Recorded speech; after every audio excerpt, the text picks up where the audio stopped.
Tere, mina olen Mikk Kingo Spacest ja selles videos ma räägin, mida oleks mõistlik juua ühe väga maitsva burgeri kõrvale.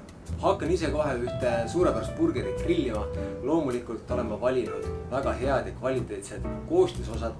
Mul on väga hea kvaliteediga liha, oliivõli, kitsejuust, hea sai, salat, kõik see tore asi. Siin ei ole isegi mõtet endale valetada. Üks burger saab olema vähemalt 600-700 kalorit, aga kogu burgeri valmistamise protsess ja pärast selle söömine, see on kuidagi selline väga mehelik, nii et ma aeg-ajalt seda endale ikkagi luban. Tavaliselt aiapeol me burgeri kõrvale joome midagi alkohoolset, on see siis vein, on see õlu.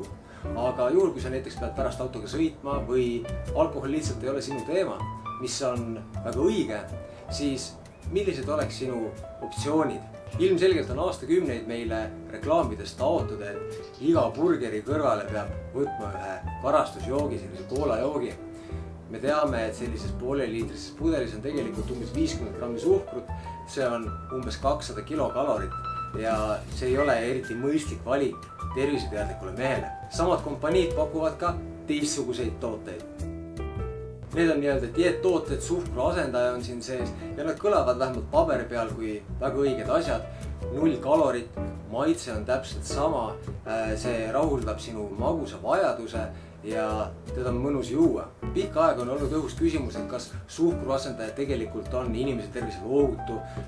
Närilise mudelites ta näitab ikkagi vähki soodustavat kasvajaid, soodustavat toimet. Kuid kui me selle arvutame inimese kogustesse ümber, siis sa pead jooma aukartust äratava koguse dieetkoolat ära selleks, et saada ekvivalent suhkru asendajat. Ilmselt kuni viimase ajani ma oleks nõustunud, et kõik on sellega hästi, aga suhteliselt hiljuti välja tulnud 2 uut uuringut, mis seostavad suhkru asendajad metabolismi häirumisega, mis siis omakorda soodustab või võib soodustada kehakaalu juurdekasvu. Kui mis veelgi olulisem, on leitud korrelatsioon suhkru asendajate tarbimise ja vähenenud ajumahu, kehvema mälu ja suurema südamerabanduse riski vahel.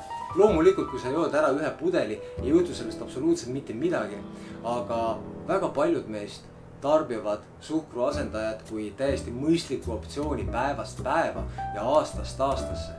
Nii et kui praegu ei juhtu midagi, siis 10, 15, 20 aasta pärast see efekt võib olla kumulatiivne. Miks me üldse tarbime selliseid limonaade?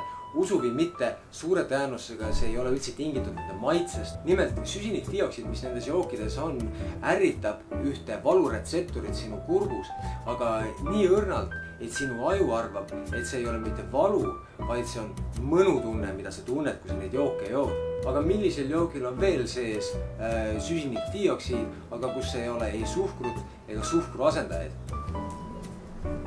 Just, mineraalvesi. Proovi tegelikult on limpsi asendamine karboniseeritud mineraalveega hästi lihtne, hästi sujuv kogemus. Sa saad täpselt selle sama mõnutunde sellest joogist kätte, pluss sa saad olulisi mineraale, mis teevad su tervisele isegi kasu. Nii et mina, olles enne olnud väga suur suhkruasendajate tarbija, valin nüüdsest karboniseeritud mineraalvee.